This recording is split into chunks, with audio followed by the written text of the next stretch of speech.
The Knights of the Pork Pie Chronic. Right. Welcome to episode 3 of the Knights of the Pork Pie. And tonight we've got Mr. Mike Slick Palomares. Thank you very much. Eating some lovely Lemon cake. lemon cake. I love lemon cake. I recommend this. Is it good, is it? Yeah, it's homemade, I think. Well, I haven't made it. Not in my home. I can't believe actually I'm eating this lovely cake. It is pretty good. It's good. Lemon cake. Well, let me explain that Mike, aka Slick Palomares, That's me. is a really good guitarist. Right. But we're not talking really about guitars, are we? No, we talk about that all the time. No. Really? Now, I was listening to a conversation today, and it was about what makes humans happy. Oh, right. Cake. Well, this is it, and I think that's a good introduction. It is good. Because food is definitely one of the main things that makes people really happy. Yeah. Because if I haven't had food, I'm not happy. No, it's true. If I haven't got food, my wife will tell you. Well, I'm my daughter. I'll tell you. Yeah? Excuse me. Yeah. What happens is, and my son-in-law's the same. We're both very much the same this way. If we haven't eaten, and you get to that point where you're hungry, I get kind of pissy, get annoyed, I get uptight. You get hungry, and I get more short-tempered with things, and I get snappy and things like that. Once I've had food and I sit down, I've had my tea, had my food, and I feel content, happiness and contentment. They must be along the same lines, I should think, don't you? No, yeah, but do you know the funny thing is, now, I think sometimes, this is what I think personally, I watched this really good documentary, I think it was called At Last. I might be wrong on that, I'll have to research it. Yeah. But it was about, basically, this guy, he was a director. He directed that Liar, and, you know, Evan Almighty. With with Jim Carrey. Yeah, that's the dude, yeah. Yeah. No, it wasn't. Evan Almighty was the other guy in it, the one with the, he's like a Jewish actor. Oh, yeah, he is, yeah, that's in, right. The 40-year-old Morgan virgin. Freeman. He's God, isn't he? Morgan Freeman's God. Oh yeah, I was thinking. Yeah, Morgan Freeman's God. I was thinking of the other guy. Bruce Almighty was. That's who I'm thinking of. Bruce. Now that's Jim Carrey. That's Jim Carrey. Yeah. Well, anyway, absolutely brilliant. Well, I don't think he directed that one, but he directed. Evan, was it no? I've forgotten what. There was Evan Almighty. Which one's the one where he builds no ark? Yeah, that's it. That's the one, right? Well, I'm sure he directed that, and he did. Yeah, and he did. I think it was Ace Ventura and things like that. Yeah. But anyway, apparently this guy basically reached the pinnacle of his success. You know, like in Hollywood and stuff. And I think Evan Almighty was just literally being premiered. Yeah. And he has this really terrible accident, and he basically falls off his bike. And he has this terrible concussion, and the whole documentary is about what makes a human happy. Yeah. And he basically bought his I think it was like a $20 million mansion. Yeah. And he said he come out of hospital, and he was looking down the stairwell, and he was like, I don't feel this doesn't actually satisfy me as an individual. And actually, it's really interesting. See, you're a musician, a bit like, I play guitar as well. And it's interesting that those little things that you can buy the guitar, but you have to put dedication into whatever you're gonna do. Yeah, it's something that gives you a lot of pleasure. Yeah, doesn't it? Well, we're smiling now, even when we're talking about it, aren't we? Well, yeah, Say that. See, when someone mentions pleasure and happiness and everything, people kind of think of something and smile. So no, if you talk about something depressing or whatever, then they tend to the whole facial thing changes, and whereas if you talk about happy, you say, "Oh, you're happy? Yeah, I'm in a happy mood today." Your whole attitude becomes, and your whole everything about you, don't know if the right word is persona, totally changes, and you feel happier.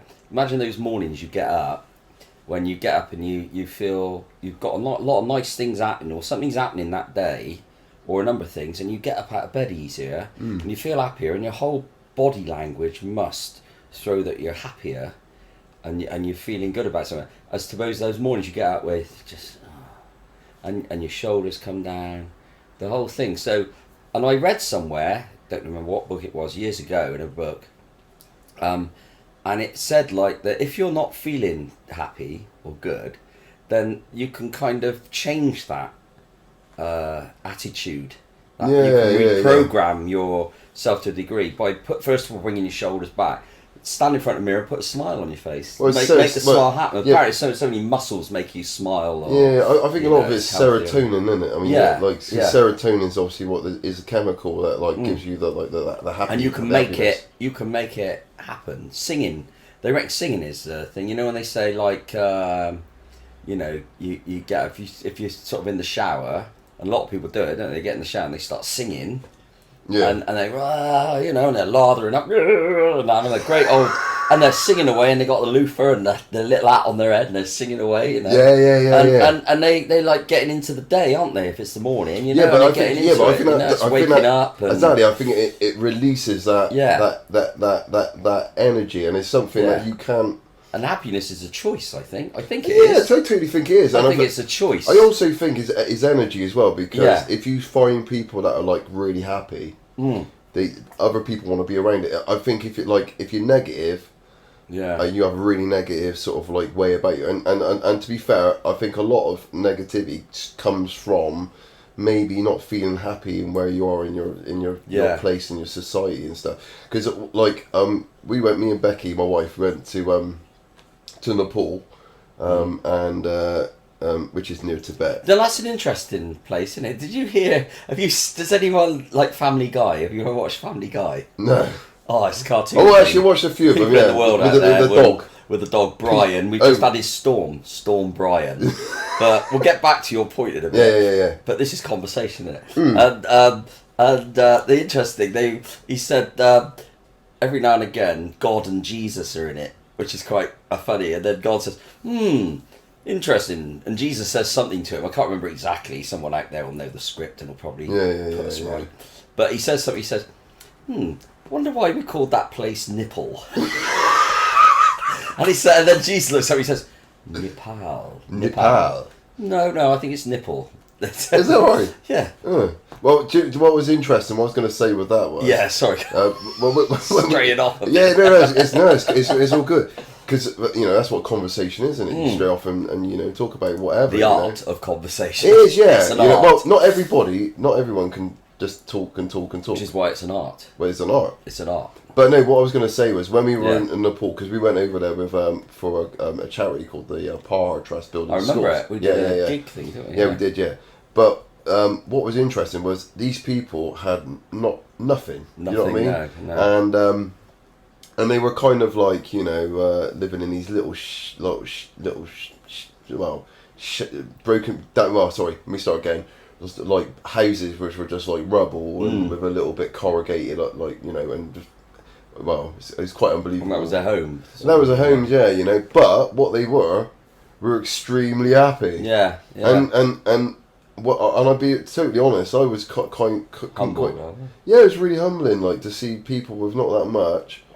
And then I kind of like started looking at my own sort of life, and I was realising actually that there is something lacking in not just my life, but within like this Western culture, where we have things like real negative things on the TV. Like I know people are gonna probably hate this, me saying this, but things like EastEnders, which is constantly a negative like representation of like, let's say, British family life.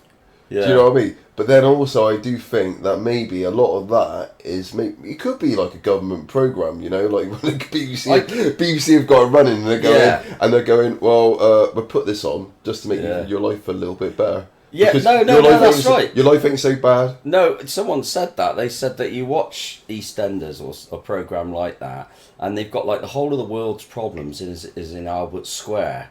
And they said, like, they cover everything. And then people watch that and they say, actually, you think, God, why'd you watch that? It's so depressing. And people say, because I kind of feel better because actually, you kind of, you watch so much negativity. Like you said, it's so bad and awful in it. And the storylines, I mean, it's probably good writers to get it across. Yeah. But having said that, people feel, well, at least my life isn't like that. It could be worse. It could be worse. So it probably does have an effect of making you feel better, actually. And it must be addictive because it's been going for years and years and years, like Coronation Street and all these things. Coronation Street, I've watched that on and off through my life. And that kind of seems to have more characters that are quite funny. They seem to have a better mix. They have the stories in it. But Coronation Street, I would say, is a little bit more light-hearted. EastEnders is heavy, innit? I think I gave up watching that years It's ago. very dark. But it's isn't one it? of those programmes where you dip into it. Say you watched it if it was on tonight. You watched it tonight. You can watch one episode, and I don't know the thing with these things. It's kind of you can watch one episode and you seem to know what's going on. It's kind of a weird. Yeah, You can dip in and out of these programs, can't you? You know. Yeah, I suppose like I was thinking of like Jeremy Cole when you were saying this because you know you get these people that I always it blows my mind that you get these people that want to go on a show like that, just completely 5 minutes of fame, 2 minutes of fame, spill their guts about their sort of like their putting out their dirty linen on. Well, I think what that is very often with that. What I've come to the conclusion with it is, and as my daughter said to me about it, and because I'd say to her, I said, "What are you watching that crap for?" You know, and she'd say, "Oh, it's quite interesting because you know, even though it is rubbish," she said, "What they're really going on for is if they want to find out if someone's a dad, they got to do a DNA test or a lie detector thing. But that's not the real. only way of doing it is, but like, if you want to get a DNA test or you want to get a thing, maybe that costs money. Maybe that costs. It does. So they go on the Jeremy Kyle show and they get it done. Don't they? I think it does. I don't. But I'm convinced and still convinced they're actors, because there must be a lot of people out there that are actors that are at work. You know, we know the famous ones we can count on, but there's loads of actors must be at work, and I think I whether I'm right or whether I'm wrong, but you look at Jerry Springer, the American. Well, Jerry Springer. They've got to be actors. Yeah, but he was cool, wasn't he? He had like I'm sure it was he had actors on his film, didn't he? Yeah, it's but got to be. Jeremy Kyle was is same as pretty much Jerry Springer, and it's like that shock thing, you know. Yeah. But I do think it's exactly the same thing. People watch it because there's this weird thing of just going like, God, my life's not as bad as these people being on there. Do you know what I mean? Yeah. And I think it is maybe a way of dumbing down, like, could be your mind. Do you know what? I heard this really funny story. I don't know if you heard this. Did you about the bloke who got done for basically singing in his car the other week in Cardiff? No. He was singing in his car and he got arrested. Oh. Yeah. I'm like, I can't get me like why? I didn't even know that how that would. It's just a man in his car in Cardiff. Cardiff, a man in his car in Cardiff. Yeah, but he was probably singing. Really enjoyed. He was enjoying. Depends what he was singing. If he was on about something bad about the police, yeah. they probably didn't like it. They stopped him. But yeah, it could be. Maybe he was singing some like I don't know. Could have been worse if he was like a white supremacist. You know, like going through some sort of like ethnic neighborhood or something. But like. Yeah, I could get that. I totally get that. Actually, you know what I mean. But then, if he was just singing a bit of Spice Girls, didn't they? The fact that he was maybe you should get. Wasn't he playing the piano at the time? like Les Dawson. Yeah. So, no, he was a good comedian. Yeah, brilliant. He was a very good comedian at the time. You know what I mean. But no, I was thinking, like what I was saying is it's the little things. Yeah. I think what make people happy. Yeah, it's little things. Not the big. I mean, my wife looks at me.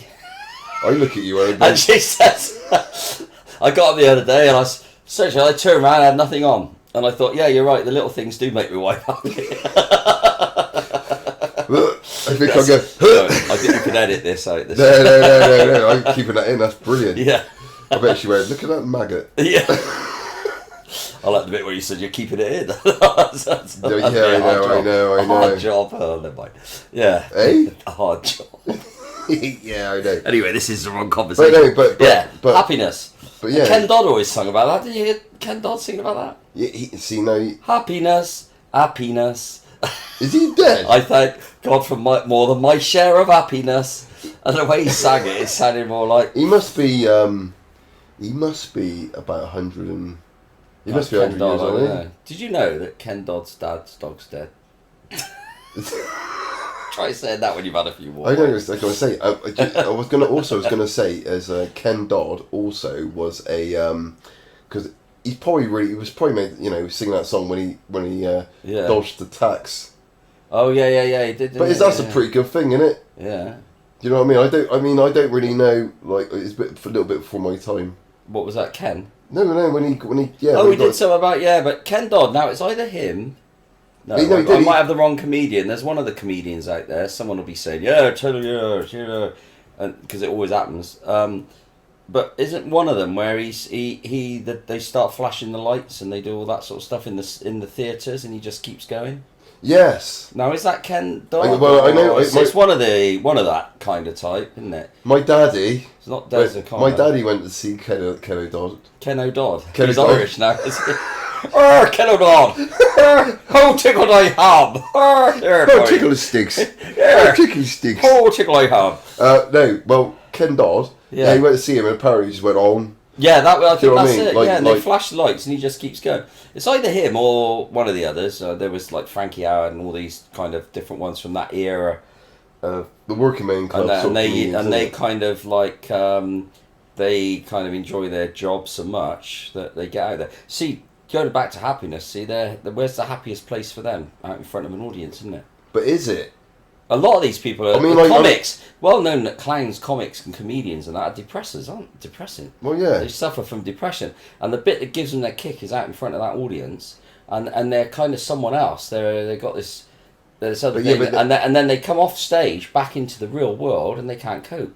Can't cope with the real world. Yeah. I mean, a lot of the musicians couldn't back in the days gone by. That's why drugs. Yeah, but that's to do with that's probably to do with like obviously. You know, like playing like music now is like in bands and things. Like years ago when you had the Rolling Stones and you know, still got them. Well, yeah. But I mean, no, but I know what you mean. You know, what I mean, you had Rolling Stones and all those sort of really big bands back in like I'm talking like the sort of like 70s. You know, for example, they were like they had real command and control. You know, of generally what they were doing, but. Let me rephrase that actually. 50s, 60s, 70s. Right? I'm just thinking like now. For example, right? You ain't got record deals. That's what I'm trying to say, right? You don't have that fame. No, thing. you don't get the A&R, man. Well, you do have the fame thing, but it's more of It just seems like bands in them days, they were like more like it was more about the music. Yeah. Where now it's and I think because of their talent and they're playing, they're expressing themselves all the time. Maybe they get because it's such a lifestyle of going on tour all the time. You kind of get into that, you know what I mean? That routine of thing. Where like today, I think people are, like seems to me like a lot of these pop stars. I mean, obviously I'm not into that. Involved in that scene. No. Apart from playing on the open mics and stuff. Yeah.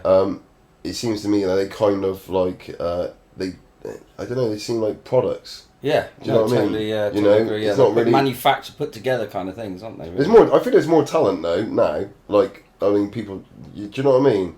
Like I mean, you're a little bit older than me, not much, but you remember the time when people would play on the, play in down clubs or whatever, but it'd be very few people. Well, what shocked me, funny enough, you saying this because, I started playing guitar when I was about 14 or 15 or something like that. I was kind of learned with a mate of mine, and we had a bit of competition between us, which spurred us on.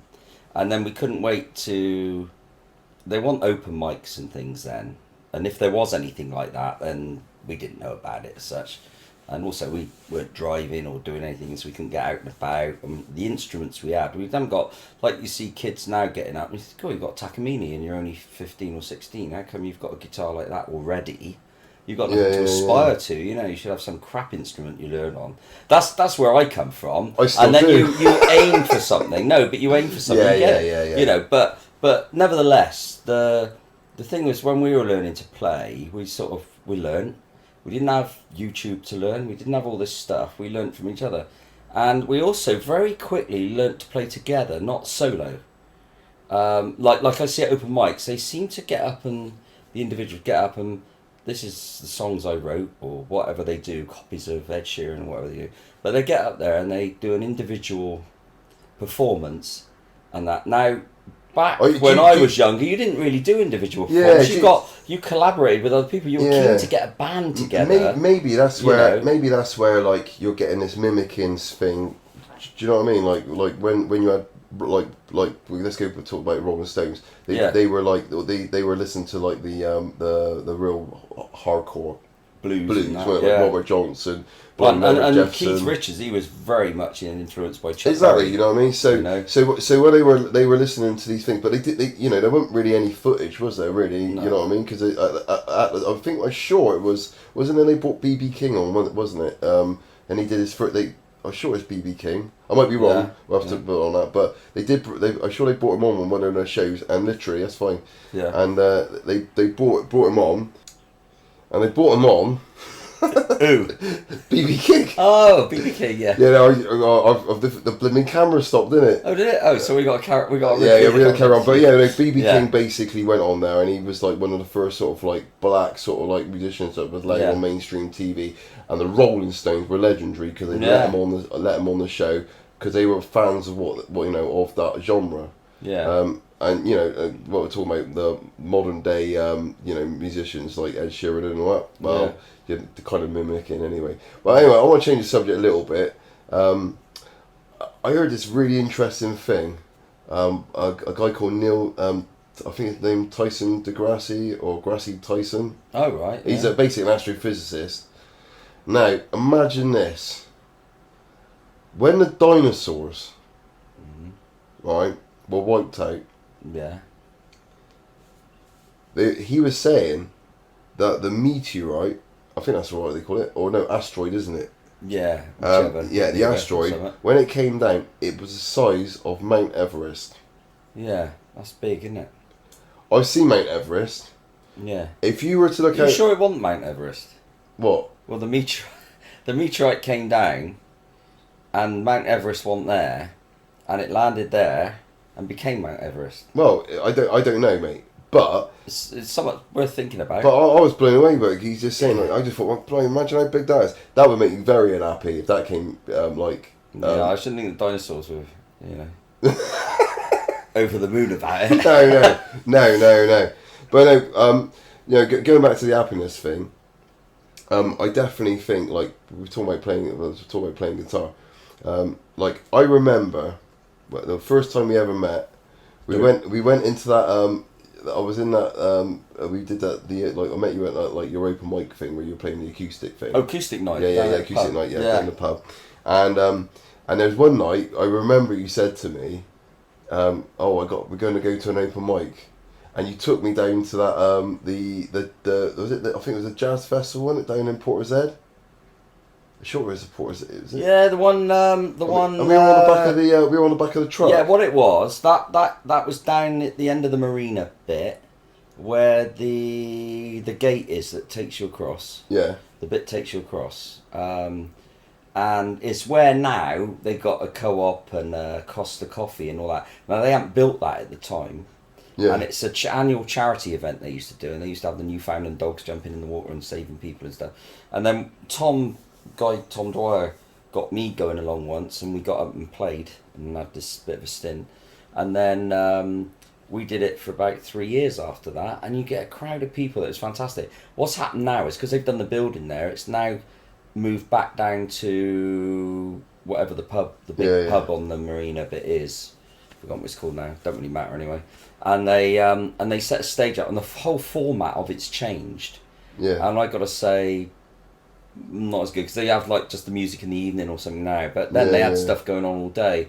And what it was, you get a jazz band turn up late to play. Yeah, but that's And we end up playing. But yeah, that's right. I forgot about that. You came up and you put me right on the I put you on on the edge of the stage, pretty much right off the stage. Yeah, well, you were a bit new to it all at the time. I think if it's I would have destroyed. It was so you could get off if you needed to quick. Yeah. Yeah. It was good fun though. It was good. Really we had good. some good times with that. Yeah, it was good fun. Yeah, but you know, like I generally believe that that's what makes music special, and what creates happiness. Yeah. Is that being sort of like part of something which you can't really buy. Yeah, that's right. Do you know what I mean? Yeah, you know, like, and I don't know if we mentioned this, but about the when I was in the pool, I'm sure we did. We were wrong. I'm sure we mentioned it wrong.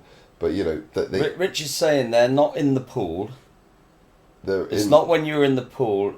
Just for those out there, it's in Nepal. Yeah, near Tibet. Near Tibet, yeah. Which so actually, when Rich says he's not in the pool. No. Swimming, Yeah, but which has basically is in Nepal. Two religions. Yeah. You got the Tibet religion, which is and Hindu religion. What in the place? Yeah. Yeah, because you got like it's funny because the Buddhist religion's like more up in the mountains. Yeah. And then you obviously got the Hindu religion, which is obviously more in like Kathmandu and stuff. Yeah. Kathmandu is named after the temple, which is built by this is what I was told while I was there. It's the it was made from one tree. Oh right, that's interesting. Yeah, and they made the temple from there. Oh, but obviously a lot of the when they had the earthquakes, obviously. Yeah. But what's mad over there? They absolutely love rock music from the 80s. It's weird, isn't it? Or like heavy metal music. Yeah, like heavy metal music. And I was sort of like quite blown away by that. Do you know what I mean? Yeah. Yeah. So. But you were saying earlier about how happy they're poor, but they're happy kind of thing, aren't they? You Yeah, know? yeah, totally. Yeah, I think that's the thing. They are really, really, really happy people, and but with very little money. The funny thing you say that, something comes back to me from a sort of biblical thing. You don't need money. You don't need money to be happy. A biblical thing, and it you need money says to be comfortable. One of the things they said on one occasion, they asked sort of Jesus like something about a rich man getting into heaven, and he says it is. I tell you, it's easier. Now what is it? It's easier to get a camel through the eye of a needle than it is for a rich man to get into heaven. And you think, what the hell's... And apparently the eye of the needle was this gate that would take you into the city. It's a very narrow gate. And in order to get through, you could get a camel through, but you had to take all the baggage and all the stuff off.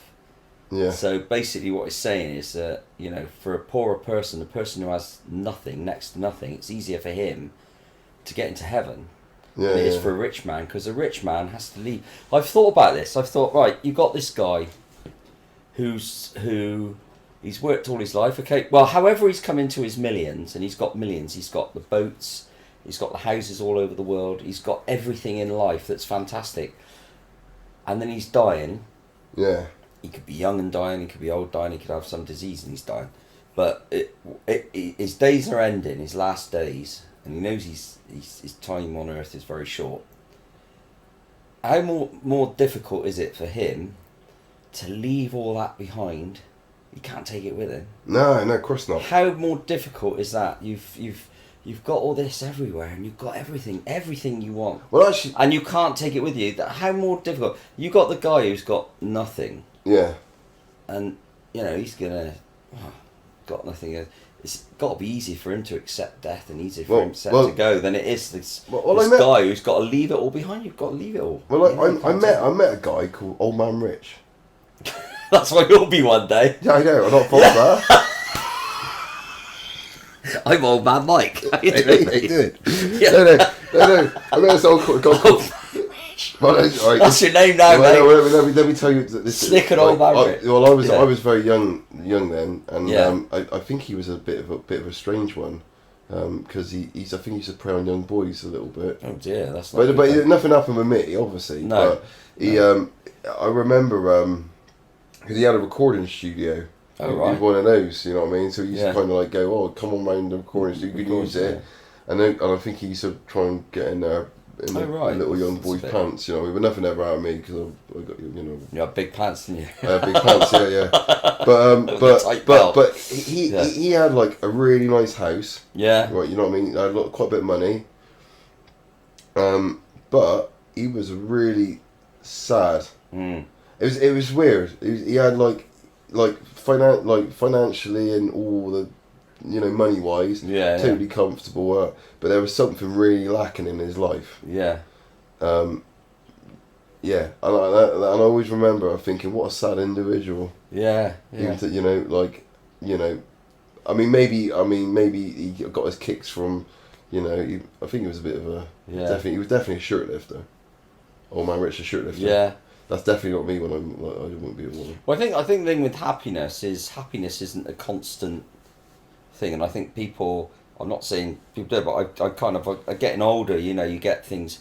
I'm not saying I take life too seriously. I'm not one of those, but I do. Since I got older, I've become more like Victor Meldrew, which you're very good at. I don't believe it. That's right. And I've got more like that with things around Richard because Wilson. I can't believe the senselessness of some stuff that's happening and now it's allowed and all that. And I get a bit, what is it then? As the wife would, if she was here, she'd say, "Oh, Mike's not the happy person you always think he is."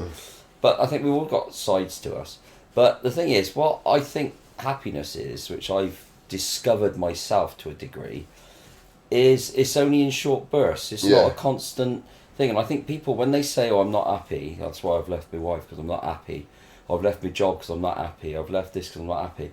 What do you mean? Not happy with what? What aren't you happy with? You know, it's happiness is I think it comes in small bits. You can't be happy all day. You might have a day when you seem to be happy all day, but you're going to be happy. And what you got to have is you got to have your kind of yin and yang to things, haven't you? Where you've got good things have to. So you got to have the downs to have the ups. You got to have the ups to have the downs, and life. If you step back from life, it's like that all the time. Isn't it? Do you know what? You can have a glass of wine one day and it does nothing for you. Another day. I'll tell you what. When me and Becky went to, that's my wife, by the way. I'm going to repeat that again. My lovely wife. Yeah. We went only because she can hear you. Yeah. But when we went to Canada.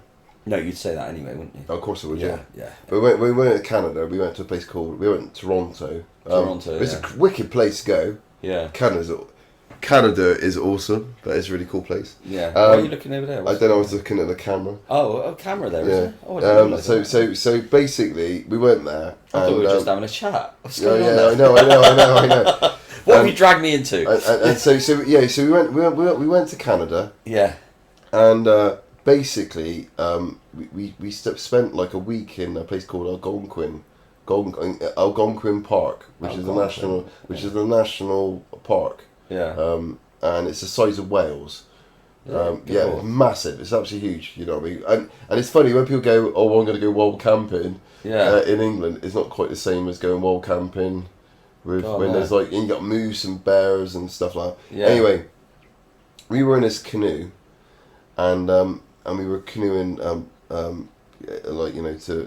doing a bit of sort of trekking and stuff. Yeah. And I got to say, I felt really cleansed. Yeah, you know, and then with everything. Yeah, I really did, you know, and then when we came back to Toronto, it was like I felt loads of energy because I think maybe it's when you haven't got anything, it kind of like adds to your happiness. Do you know what I mean? It's like when we play guitar together, mate. It makes me totally happy. Yeah, there's something that just works, isn't there? I was just saying earlier with what we were talking about things earlier, and I was saying like when I go back to my early days of playing, and wherever you are in your journey musically, you're where you are at the time, and each of us are at different points on that with our playing and where we want to be and what we want to learn and how fast we're.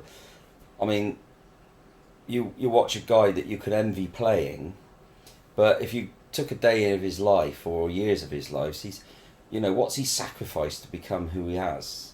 And things, and sometimes are they any happier or not? You get these artists and people that are amazing what they do, but they're just so tightly frustrated because it's like a blessing and a curse at the same time. Yeah, but you know. But when you're actually, I think when you hear people say they've written a song, and then they get to perform it in front of an audience, and then the audience is singing along to the song they've written or whatever. I mean, that must be quite a buzz, you know. Especially, I mean, even someone like Ed Sheeran. I mean, I saw him at the Glastonbury thing.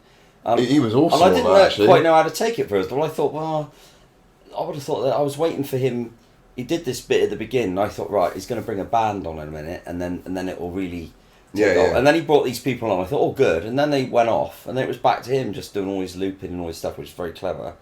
And I kind of, for a moment, I thought, God, I feel a bit cheated if I was last week. The last act on, you've had the Foo Fighters the night before, full, other bands full on, and then it ends with some guy up there. And then I thought, it was Lynn said to me, I said, crikey, listen to that audience sing. She said, yeah, they know all the songs, they know all the words, they know what.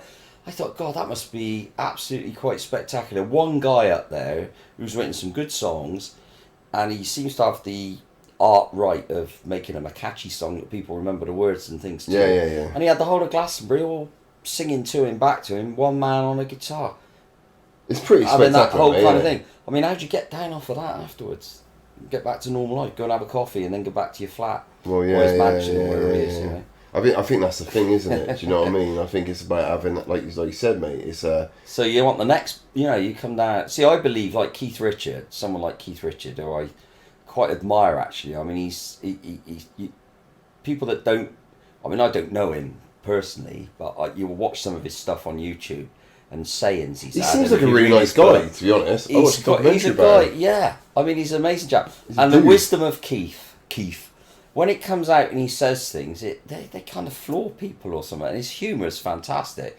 But he says things, about life. He's called his book Life, the book called Life. But he, it's like he said, what about, he's right in what he says. He says, trouble the kids are today, do the drugs. But he said, when we did the drugs, we did it properly. He said the trouble nowadays, the drugs are made up of this. They got other chemicals in. Yeah. He said, if you're going to do drugs, do it properly. By And you think, God, what are you saying? Do drugs, do it properly. But really, if you read between what he's really saying, it's quite interesting. He's actually saying when they did drugs, it was the real stuff. Whereas the kids doing the drugs now, it's not the real stuff. It's got other things in, and it's messing them up and what have you. I mean, Keith's still living. He's still alive. He should be definitely still alive. Right. Even he can't believe he's still alive. Yeah, but I think that's down. I'm not saying what he's done, it's not right to take, don't take drugs, and all this sort of stuff, but it's their sort of lifestyle they had and the way they had to deal with things. Yeah. Now, I should imagine you say, right, people say, Rolling Stones, they ought to give up their artists, and say, well, not exactly, because first of all, the minute the Stones announced they're doing a tour, it's a sellout around the world. Yeah. So they're still needed. Despite all the up-and-coming fabulous musicians we have today, there's still a place for the Rolling Stones.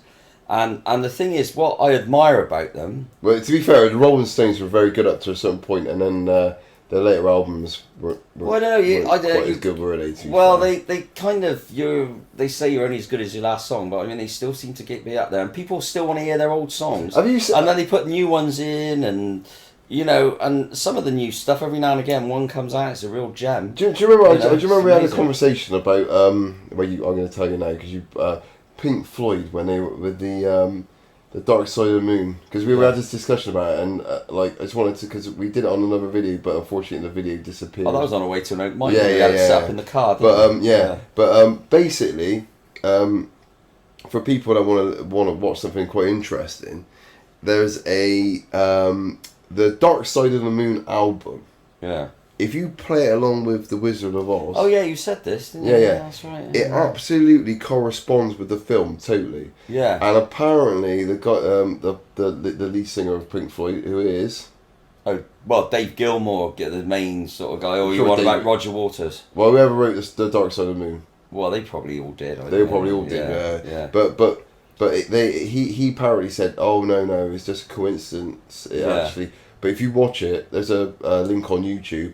It's it fits exactly. Like when the witch comes out of the all the song Clocks. Yeah. I think it's when she's on the bike. Oh yeah. And all the clocks are going off. Yeah, and that works oh mate, yeah. it's really pretty good. It's, clever. if you're a stoner, yeah, you would love it. Yeah. It'd be like your ultimate dream. You know what I mean? Yeah. Of like. That's interesting. I think. Yeah. But I think should we just do a tune and we'll call it a day? We'll call it a day. Yeah. No, we can do. Yeah. Oh, what I wanted to say Oh. earlier, just something. Sorry about this. Going back, this was a shock to me, right? Now I don't know any musicians out there or anyone out there, but years ago when I was saying about playing and doing all this, and we got bands, we'd go out and see bands when we were about 17, 18. Well, we used to go up to the Granary in Bristol. Yeah. People know that. There was the Dugout. There was various places in town. There's a place later on called This is in Shoots Bristol, up isn't Park it? Street in Bristol. Yeah. And you used to go out and there was always bands playing. If you went to pubs, bands were playing. The pubs were full and packed with bands playing, right? So that was when I left. I kind of got married. We had kids, and I had to get on with my business and stuff. So the guitar went away, sold all the gear and everything, and I just kept an old Yamaha or acoustic thing. And just kept that, and all my stuff went because I gave up really because I just didn't have time to play any longer and everything like that. So it was easy to get rid of everything. Then that was it. And then I picked the guitar up later on and started playing a bit or whatever. And then but skipping on forward, then we got this band together. Yeah. Called we had a band called Beats Working for a little while, and then we got this one night stand band going, rhythm and blues thing. And then Martin, who was our guitar player at the time, he said, well, yeah, we're going to get you loads of gigs all around. So we got us all these gigs around town and around the outskirts of Bristol, more so than in. Yeah. And we played all these pubs where bands played. And I got there thinking, part of me was still a bit nostalgic. So the first few gigs we did, like this playing in pubs, I was thinking, getting really excited. Set the gear up, loads of people would be in the pub while we were setting up and everything. Do a sound check and what have you. And I know some of my mates will probably laugh when I say, you'd look round and all the people that were in the pub earlier were there having their earlier drink, and then they were going off to have tea, and then they were home for the night. It was their thing. Yeah. And we were playing to 10 or 20 people in a pub, or 30 people in a pub, which doesn't seem, and I thought, God, where are all these people? And that still applies to now. I mean, we get some good ones where a pub will be full. Yeah. But, you don't, it's not. It's lost that. What do you think it's lost is? that thing. It's like, is it lost its mystique? I think TV. I think there's so many channels on TV. Open mics, maybe too many open mics. I don't know. That starts a whole argument that with open mic versus me and Eddie had a conversation on episode 1. Yeah. And I think they're really. I love open mics. I think they're great, but there's ones to go to and ones not to go to. You've got to find. It's up to the individual to find the one that works for them. I had when I was running an open mic, I've run a couple of open mics. Yeah. For a bit of fun, and I met this guy who phoned me up, and he on a forum, he said I shan't be going to that. He said we should get paid, and I was like, but for me. I was running this, and it wasn't an open mic. It was that one. Oh, was that the acoustic night? Yeah, acoustic night. Just for a bit of fun. Yeah. And I thought, you're missing the whole point. This is a social gathering. Yeah. I'm not getting paid for it. I'm just doing it for the love of play. I think sometimes what it is, people see something, and this is the trouble with Facebook to a degree. Is we read something on there where it will say, acoustic night we're playing, and the site says, you should be paid. What? Well, no, it's not. No, if you're playing to an audience, and what the person's probably done through reading it, they feel that maybe you're a group of musicians getting up on a stage and performing to an audience. In which case, you're bringing money into that pub, you're keeping an audience there that are buying the beer, and you've learnt your art, and you're playing, and you're doing a free performance, and what should. And it's only when you then make it clear to that person that actually what it is, we're just a group of people, we'll get there and we just have a jam, and if there's some people come in and have a listen and want to join in, and then they think, sorry, I didn't realise it was that sort of thing. And I think this is where things on Facebook get out of hand, I mean, I've seen things where someone takes a nice photo of a sunset on the marina. Yeah. And then you get someone say, that's lovely, that is. Where's this? It's on the marina in Portishead. And then some person was, it's better than the power station was there. And then someone goes, what do you know? What have you got against us? And suddenly what was started off as just this guy saying, it's a nice sunset tonight. I took it down at the marina. Suddenly comes this argument about people living on the marina, people that don't. And Facebook's notorious for it. It never used to be like that. Cyberbullying, mate. Cyberbullying, isn't it? Yeah, I don't really. I put bits on there now and that, but I don't get involved. That's what makes the society unhappy is computers, mate. Do you know what I mean?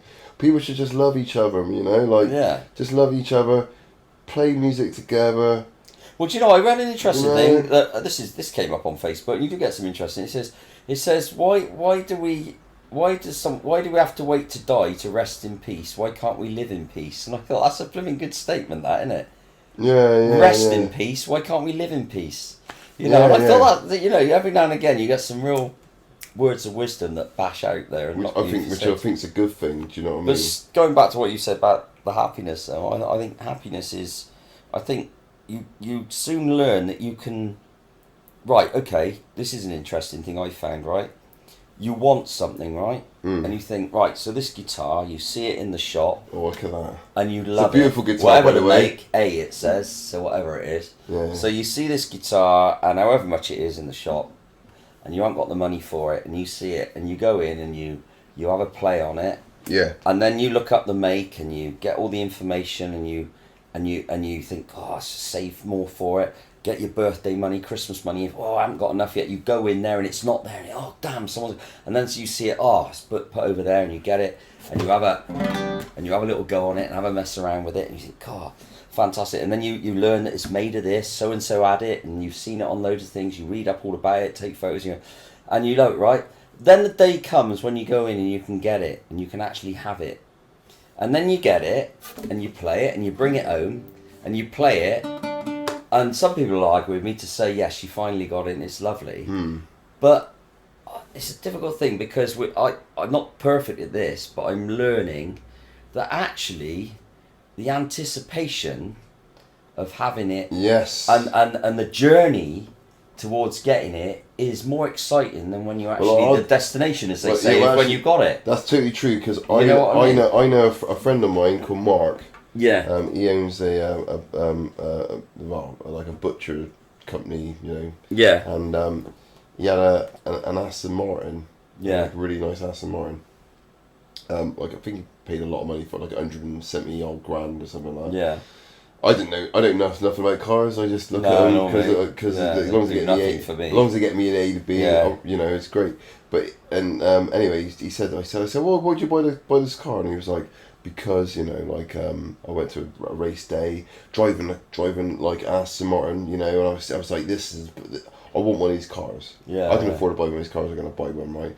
And he said to me, he said it was great, you know, waiting. I really wanted it. He said when the car came, it was great. 2 weeks on, or 3 weeks on, he said, now it's just a car. You're getting it like any other car. Yeah. In fact, your best car you ever have. It's your first car. But the only reason why people, like, you know, if you were him, the people looking at that car are just the ones that are going, oh, I wish I could have a car like that. Do you know what I mean? But once you've actually got it, but then he could be looking but this is at someone else's car saying, well, I got that. I wish I could have a car like that. Where does it end? But this is where, like, when you look at children, for example, like my wife's pregnant, due next week, which is awesome. Next week, oh my God, that. You know, like, and I got obviously my daughter as well. Yeah.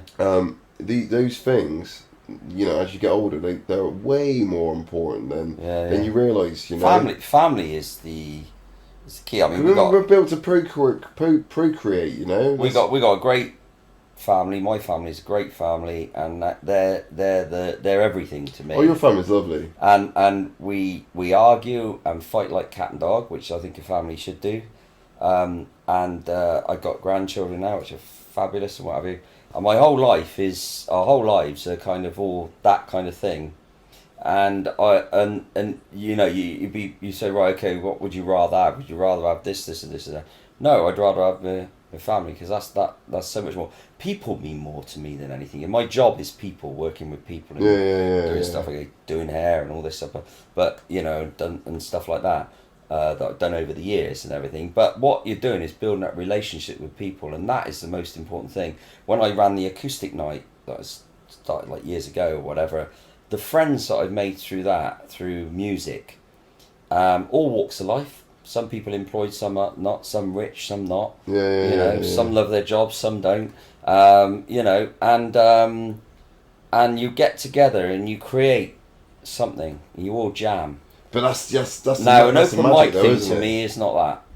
And that's why I struggle a little bit with that. Do you think it's like when I do an open mic, I bring people up with me. Yeah, but do you think it's like an open mic? There's a place for it. Yeah. But what I'm saying is, do you think it's a bit like is stroking the ego a little bit of something? There's a little bit of everyone who gets up in front of people wants you get up to perform, and you want some sort of it's a gratification thing to a degree. I think anyone that says, "Oh no," I think is maybe not quite right. I think you get a kick out of being in front of an audience and a buzz. I do. I love the audience thing. I love that. But it's not to worship me or something stupid like that, or to feel you're being worshipped by anyone. Sure. No. It's more to get up and just have fun and share what you're doing and have a laugh. How often do we really play serious stuff when me and you do open mic? We do something to, and it's almost like as if people are sit there, oh yeah, they can play. Well, we Yeah. know we can play. Yeah, We've done yeah, it for yeah, years. yeah, We know. yeah. So there's nothing big about that. But where do we get the most fun is when we got them all singing Women Away, and you got all pubs singing, right, that side do this, and we do that because what you're doing is engaging. You're bringing the audience with you, and they're becoming performers with you, and joining in on something. And do you know what that creates? And that creates happiness. Total happiness. Exactly. And I think that's what it's about. Do you know what I mean? I was listening to a conversation about like suppression of men. You know. Say no more. Well, you know, like for example, like you know, jobs. For example, you know, like we men work, you know, and they do these jobs like I drive lorries. You do your job and stuff like that. Yeah. And but we're not actually doing what we're supposed to be doing. You're just we should be out. Maybe I'm being a bit Neanderthal here, but we should be out there with like hang on A club. Well, you know, Hitting women around the head, you'll get the. Oh yeah, getting like a spear, mate. Yeah. Going around Forest of Dean, hunting the Forest of Dean in the campus. hunting the wild boar, mate. You know, like you know. Yeah. You know, and Hunters and gatherers. We are, but that's I think that's why things like football make. I mean, this is my own theory. Maybe that's why people like watching football, being a big part of the crowd, cheering and stuff. Do you know? It's tribal. Yeah. It's you know it's primitive. That's why when you go camping and things like that, like alright, it's not always pleasurable because if it's raining and it's cold. Well, it's still alright, but yeah. But no, you you're know right. what I mean? Yeah, Like, you know I what I do, mean? yeah. But if you're out away from everything, it feels it's something about looking. You know, like sat with no light pollution, looking at the stars. Yeah. That's proper primitive and epic. Yeah. Do you know what I mean? Well, I think what that does, that makes you realise how small you are. Going back to the original thing, what were we talking about? No, what that makes you realise. I've been in that scene where you're led there and you got the no light, and you stand there and look at those stars, and first of all you see stars, and then you think, hang on a minute, and you look further up and you see between the stars and more, and you think. Yeah, but you don't. And you think, right, the star that you think is nearest because it's bigger and brighter. Yes. That star could be the furthest away. But you can. Yeah, but you can. You've see got no beyond. definition of how. See. You know? I was listening to Joe Rogan. He said we take those things for granted. He said, Yeah, we do. and he said something because I love Joe Rogan. I don't like so some of the stuff is really Yeah. cool, and not all of the stuff is great. don't know. You don't know who Joe Rogan is, No, do I you? don't know. So he's basically this guy. He's really famous for doing podcasts, and he does. He's like a UFC fighter. He's also a comedian, but I love the fact he can. He likes to have a conversation, and his conversations are really interesting. Yeah. Whether you agree with him or not, it's totally up to you. But Doesn't he said, matter, this, yeah. but he did going back to what I was saying. He said, imagine. He said, if the world was covered in like a big sort of like steel sort of like I don't know ball, and there's one window, people would pay money To look for it. through the window. Yeah, that's right. But we take it for granted because we see it all the time. Well, you imagine some places where there's so much light, they never really and the youngsters growing up now. How often do youngsters go and look at the stars? You know where the best place? Because they got their heads in the TV. But you know where the best laptops place? The best place to look at the stars in the UK apparently is Langorse Lake. Oh, was it? Yeah, because there's like no light pollution. Yeah, well, I've been in Langorse. I went to Langorse Lake. Yeah. And I can definitely vouch for it being pretty spectacular. But there is we were out in Greece one year, me and Lynn, and we were sat. We went on like a beach bit, and we sat down there, and there was no light pollution there. And we looked up. We both just led down on the sunbed things. Yeah. And we were both just looking up and everything. We were chatting away and we were just saying, "Wow," and we were just looking up at the stars like that, and you suddenly think. I often think this. Blows my mind, mate. It just blows your mind. And I was quite into astronomy when I was younger. Yeah. And there's bits of it come back, and I'm still fascinated. Still go on bits on YouTube, and I just can't. You just can't get your head around. You seen that thing on Facebook? It comes on where it shows you the Earth. There's a little thing, and then the next planet comes up, Mars, and then there's Jupiter with the Earth there, and then the Sun, and then there's another planet. And the sun looks small against the sun, and then it goes on, and then it's our solar system is within this other. Yeah, but and then what they then show you is this. That's only the bit we can see. It then goes solar system within solar system, and then you look at our solar system. It's a dot, with this other? See, no, And that makes you think. See, this is the thing. Now, And you think, what are we fighting for on this stupid ball? Yeah, well, because we're all fighting for people's egos. The people that run the world, their egos, isn't it? All their beliefs, their things forced onto. Exactly, but this is getting heavy now. Well, yeah, it's a little bit heavy. Yeah, but no, it's not happy. This is not happy, Tom. This is not happiness now. Conversation. Yeah. What I was going to say is that like that's where like going back to like having say children or those sort of things. Yeah. That because they're more than you, and when you look at the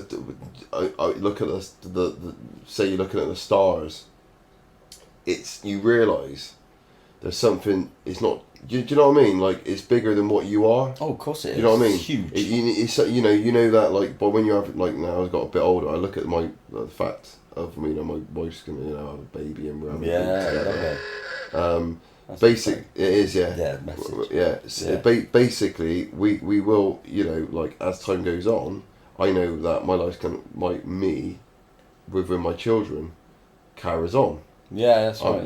When I'm long gone, they'll still be there. Do you know what I mean? Yeah. Same with you, and I think that's something more bigger than just what technology does. It kind of puts you in this is where you are in society. Yeah. This make believe society that we're made. This bullshit thing. Yeah. Do you know what I mean? And that's when you start to realise actually that's when the misery really hits people. Do you know what I'm saying? Well, we got like you got 2 dogs. We had 2 dogs. Our other one died last year, unfortunately. Poor old Ellie. We got Monty, like that. And I gotta say, I'm going back to happiness again. I'm happiest as well, or not happiest. That's not the happiest time, but I'm happy when I'm out with him. Now I'm not happy getting up in the morning when it's dark and I got sleep in my eyes, and we're heading for that time now, where we should naturally hibernate, but we don't. We carry on as life as normal. So through the summer months, where it's light at 5 o'clock in the morning, you wake up. You don't seem to have the sleep in your eyes so much. You wake up these months now. It's dark at 7 o'clock. It'll soon be dark till about 8 o'clock in the morning. Yeah. You wake up and you got sleep in your eyes. You're not really waking up. Oh, gotta get up. But I think like there's my dog Monty. Like he's getting on a bit now. So I don't know how many walks I got with him. That makes me sad. I don't really happy now. Mate, you're making me. But I don't know how many walks. Right, I've got with him. How many walks left?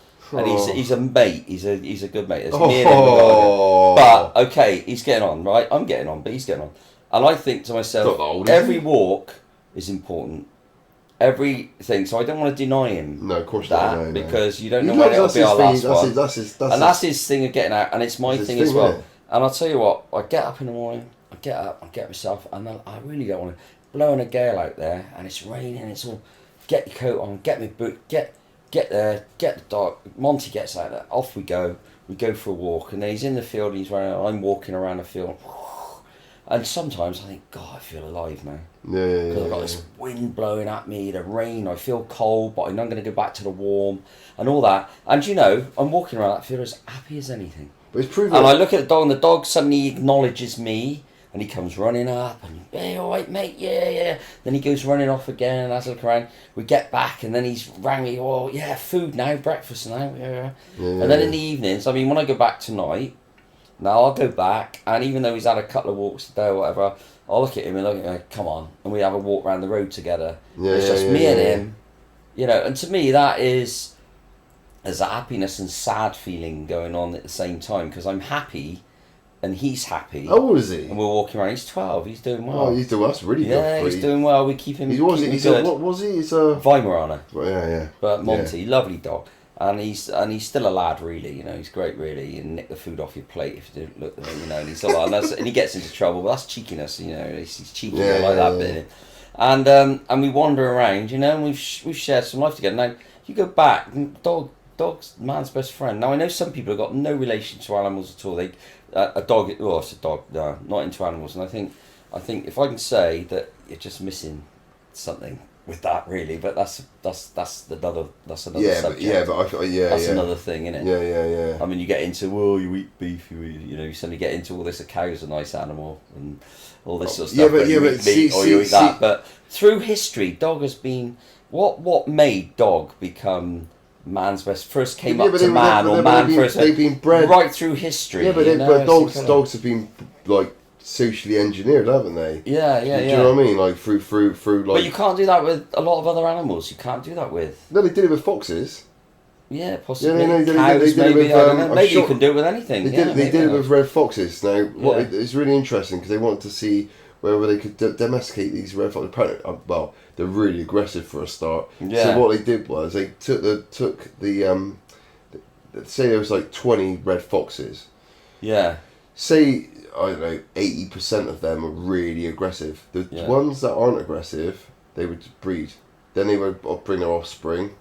Oh, and then gradually. Yeah. And eventually, I can't remember. I watched this thing about it, and as they got the next generation, their ears started to drop, and Yeah, and they were changing, and then they became really placid. Yeah. So there, you can't.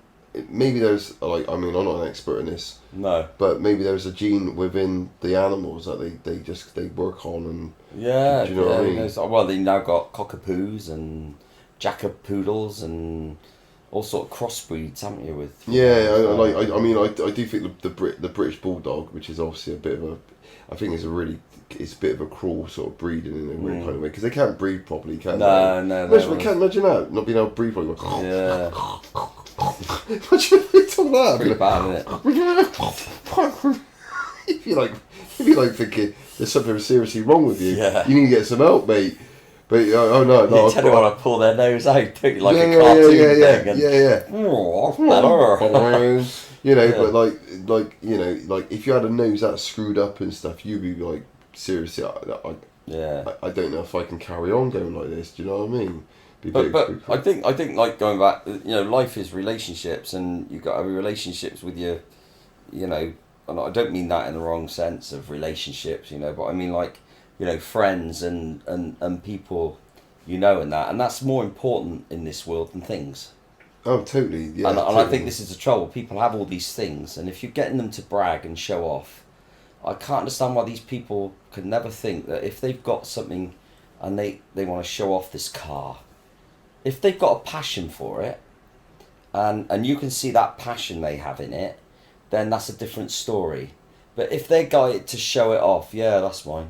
Yeah, I own this Porsche. Yeah, I got this. Yeah, that's my Porsche. I can't think how that type of person thinks that these other people are going to be impressed, and why would that person want people to envy them having that?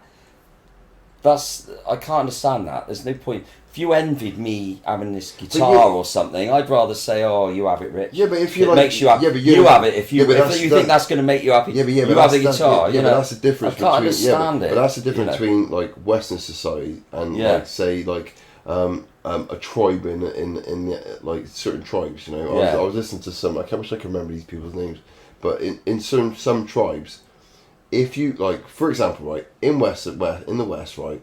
If I've got I don't know, I've invented my pick, right? That's my invention, yeah. Yeah. Right. You're gonna go. Oh, can you have this pick? Well, no. You need to buy this. Yeah. But I want to be able to share this. No. You have to buy my patent because it's mine. Do you know what I mean? Now, if you're in like a tribe in like Amazon or something, they deem that sort of behaviour is like some weird mental illness. Yeah. Because it's like, oh, I've got this pick. Oh, can I benefit from that? Of course you can, my brother. Yeah. Here's this. And I think that's where there's this very strange thing. I think that's where like some of the happiness things kind of like get diluted a little bit, because we got kind of this thing. It's a bit we all want to live in our little weird bubble. We don't want to know our neighbours. Do we? Well, no, and the trouble is, the more they crowd people in together, the more lonely. The busiest places in the world, cities and that, are the loneliest places, aren't they? Well, yeah, because... And yet you've got a countryside where houses are spread out, but and all those people form a community. Yeah, but you know why... And they try and do this in Portishead, and they're just overcrowding the place. Yeah, but it's been proven, isn't it? If you get like loads of rats together and you plonk them on top of each other, eventually they don't No.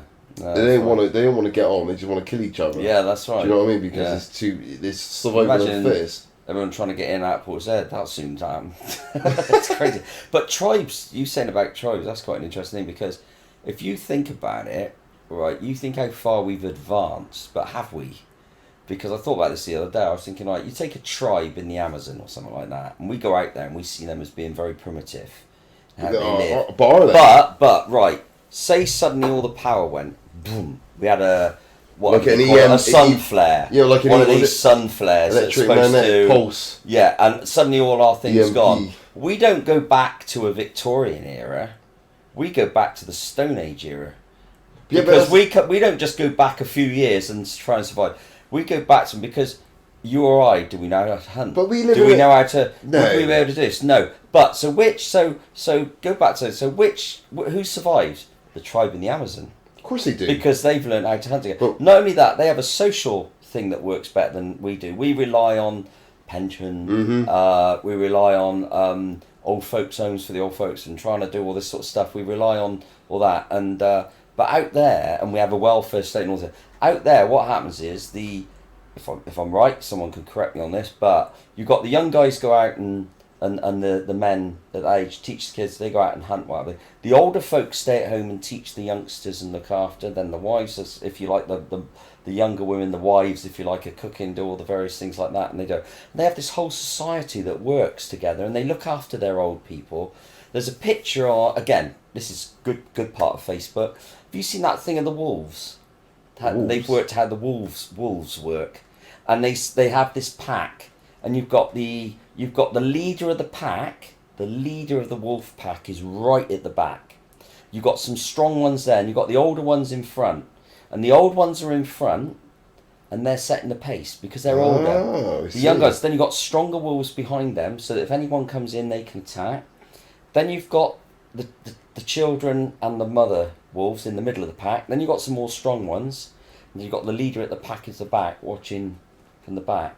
And this kind of silly moral under there saying that a leader shouldn't be at the head of a thing, should be at the back of something, keeping an eye on everything. Yeah. You know, if you've got a business and you're a director of business, you need to be on the shop floor a lot more, seeing how you. Yeah, but they don't, do they? They just want to be up in the. You know the film. Right. You know the film with Jim Carrey. We talked about Jim Carrey. I'm sure we talked about him earlier on, didn't we? Yeah. You know the one where he's in that, he's like in a film studio. I can't remember. Yeah. And you got the guy from. It's his name, innit? It's his name, not his name, but it's the name, and it's his life. Well, it's anyone watching this now? You're going to be going, it's there. Do you know? And of course, you got the moon, but it's a light, isn't it, or something? Yeah. It's like it's a light, basically. And he sails his boat, and suddenly hits the side. That's right. Yeah, but they got the guy in the moon. He's looking down, isn't he? Yeah, that's right. He's looking down, and he basically lives his life through the cameras. Yeah, really good film actually. Yeah, he's brought up on this thing, and he doesn't realise that that's his life. But you kind of start to wonder, maybe manipulate life. But going back to the tribal thing, I think definitely they have society right, and yet we think that's primitive. Well, and yet the one there survives. We need to learn from that. Well, we have all our eggs in one basket. I was watching a documentary about it's about these like people that live in America, and they basically are preparing for the case something happened, and it was this guy was preparing for in case. Say they get a nuclear attack. So basically, if you get obviously a nuclear weapon goes off, you get these EMPs, which destroys all. So this guy spent 20 years, mind, preparing in case it happens. Yeah, that's a lot of that's dedication. That is dedication, surviving. Yeah, and he's got like months worth of food. He's got he's built like systems. So he's got his main power supply. He can cut that one off if it goes, and then he's got solar. He's got all his mobile phones, walkie talkies, and all that. Yeah. He's put them in these bins and made a where they stopped? Like a car? Was it a Farragus? I don't know. Is it a Farragus cage? I don't know. Maybe or something like that. Yeah, and then basically it stops all the.